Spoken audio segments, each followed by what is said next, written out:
It's looking more and more like JFK students will be spending at least another year at the temporary site in Tiyan, and it seems to be the most ideal option being considered at this time. This afternoon, a meeting was held with the school superintendent and the governor's legal counsel to discuss what needs to be done to extend that lease. Governor's legal counsel, Ray Haddock.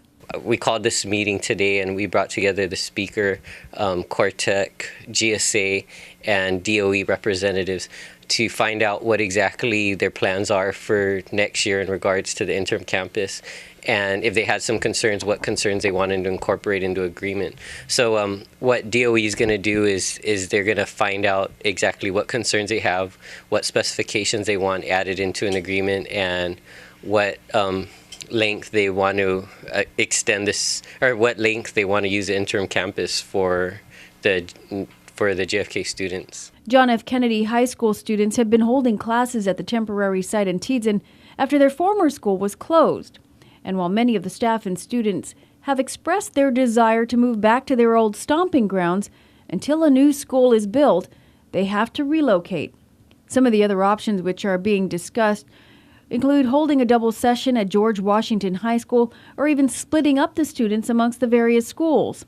The most ideal, however, being, of course, to stay at the newly renovated Tiyan facility. She really sees this as the only option right now, is to use the interim campus for an additional year, but we need to find out exactly what dates she needs and what other concerns she might have with regards to the campus.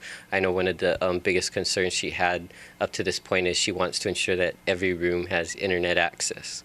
So we want to work with them to ensure what they want is exactly what's included in the agreement, so there's no confusion as to what's to be provided at the interim campus. And while the Department of Education wants to stay on the Tiyan campus, there are other issues that have to be addressed, and one of them is the funding. The big problem that we have is this was initially only anticipated for a year, and so funding was only identified for a year.